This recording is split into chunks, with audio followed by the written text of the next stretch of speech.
So here's another jewelry box done. This one was almost done when I did the last video, but I had to finish up the hinge section.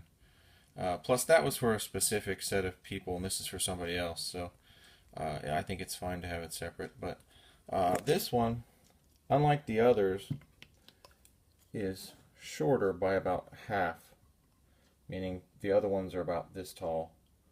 But this one, due to not having a bandsaw at the time and for all the others, and cutting everything manually, I kept losing a lot to sanding, like a ½ inch per box to sanding. So this is the first one where I actually used a bandsaw to do all of the horizontal cuts, pretty much. So the benefit is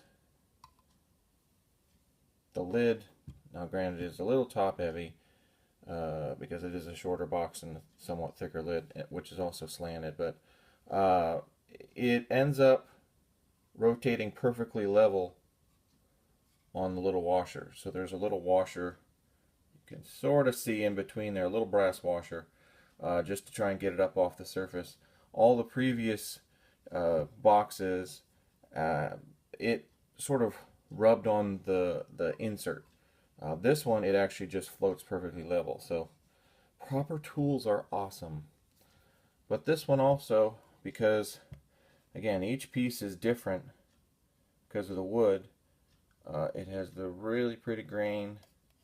There's a spot where there was a branch underneath, but it doesn't come through on this side,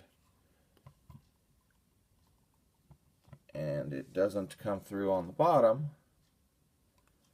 But if you look on the lid, which you can sort of see here, it's there. So at some point when that branch, somewhere between here and the lid, they cut that branch off, and then by the time, here's the bottom side, so it looks really good.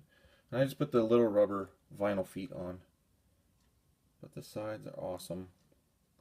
And there you can see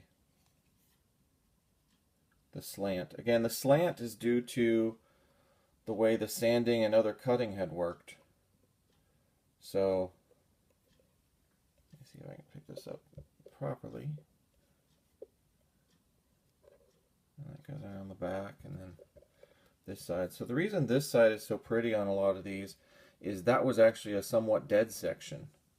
So it got a lot darker, but hadn't rotted, but it got a lot darker. And that ends up adding a lot of color to it.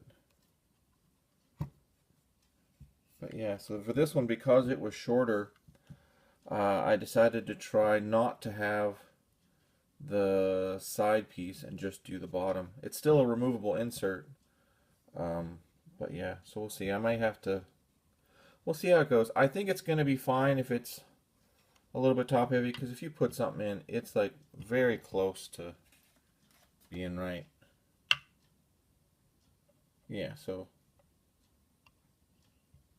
if you put something even as heavy as this in, but granted, this isn't designed for tools, but if you have something even as heavy as this in, it seems to balance it properly. So I think it'll be okay. Worst case, we could pull up this and put a little piece of something here underneath that's heavier, but I think it's going to be just fine. But yeah, this one, again, with this is the Chinese elm, a piece of Chinese elm from the neighbor. And the cool thing is, this one's actually going to the neighbor. So, yeah, you can see it has very pretty colors. And again, I really like the sides and stuff because of the way it worked. And this was, I finished this one initially with tung oil so that it had some protection inside the surface of the wood, since tung oil is absorbed. And then I finished it off with a combination of spray polyurethane. Let me see if I can find one of these. Spray polyurethane and the same brand, I think, of or pretty close, the same brand of clear brushable. That's it. That's the word, it's brushable. So, but this one, again, it came out really nice with the finish.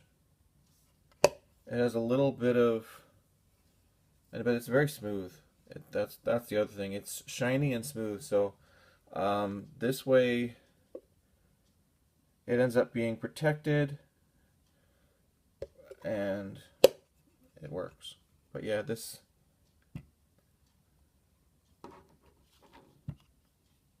swings out of the way. Yep. So that's it. This is, let's see, 1, 2, 3. I think this is the 4th one. So they are all coming out really nicely so far. And like I said, this one, and you can kind of see if I hold it right, how the crack, you can barely see in there. You can see that it's actually parallel. So you had one washer of that thickness and the cut is parallel. That right there is the benefit of a bandsaw versus handsaw. And that's awesome because, again, this made it much easier. And also the cuts on the bandsaw are very smooth, so I don't have, you know, a half hour, 40 minutes of sanding to do. I just do a little bit of finish sanding and it's almost to this level of smooth. So yeah, so this is Joy Box number 4.